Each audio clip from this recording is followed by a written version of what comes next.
সালামু আলাইকুম এভরিওয়ান। আশা করি সকলেই ভালো আছেন। গত ভিডিওতে আমরা আপনাদেরকে দেখিয়েছি কীভাবে আপনারা আপনাদের ইনভেন্টরিতে প্রোডাক্ট অ্যাড করতে পারবেন। তো আজকের ভিডিওতে আমরা আপনাদেরকে দেখাবো সেই অ্যাড করা প্রোডাক্টগুলো কীভাবে আপনারা আপনাদের কাস্টমারদের কাছে সেল করতে পারবেন।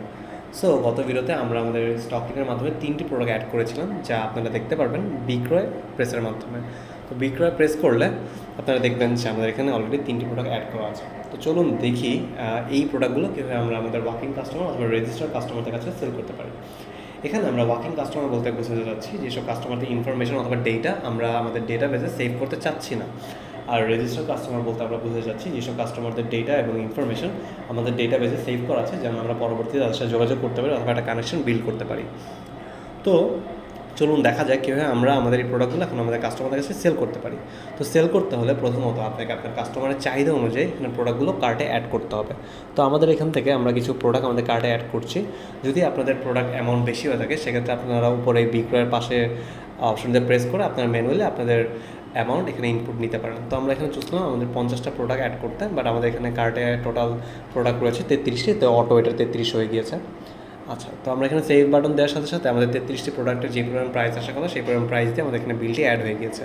তো এখন আমরা চাচ্ছি যে এটা আমাদের ওয়ার্কিং কাস্টমারদের কাছে সেল করতে, যে আমরা তাদের ডেটা বা তাদের নাম্বার আমরা আমাদের ডেটাবেসে সেভ করতে চাচ্ছি না।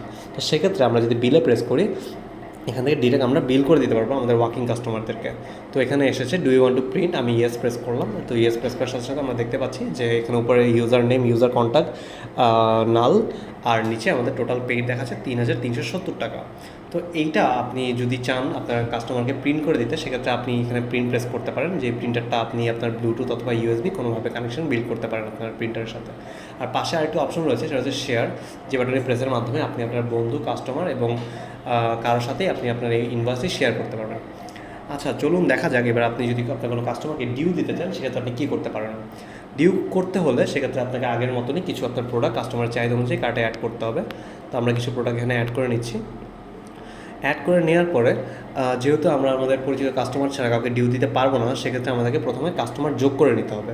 তো কাস্টমার যোগকে যখন আপনি ক্লিক করবেন, প্রথমত আপনি এখানে কোনো কাস্টমার লিস্টে কোনো নাম্বারে দেখতে পাবেন না। তো আপনাকে এখানে যোগ করে প্রেস করে আপনার কাস্টমার অ্যাড করে নিতে হবে। যেহেতু আমাদের এখানে একজন কাস্টমার অলরেডি অ্যাড করা আছে, তো সেক্ষেত্রে আমরা তাকে দিয়ে আপনাদেরকে একটি ডেমো দেখাচ্ছি। তো আমরা এখানে সাকিবকে প্রেস করলাম। সাকিবকে প্রেস করার পর আমরা দেখতে পাচ্ছি সাকিবের টোটাল বিল হয়েছে 500 টাকা। তো আমরা চাচ্ছি যে ওনাকে মিনিমাম 100 টাকা ডিউ করাতে আর কি। তো উনি চাচ্ছে আর কি 100 টাকা ডিউ করতে, সেক্ষেত্রে উনি আমাদেরকে আজকে পে করেছে 400 টাকা।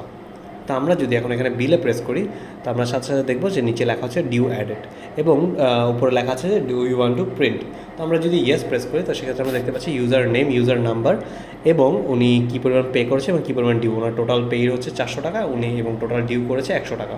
তো এগুলো আমরা এই অ্যাপের মাধ্যমে এভাবে আমরা ডিউ করতে পারি।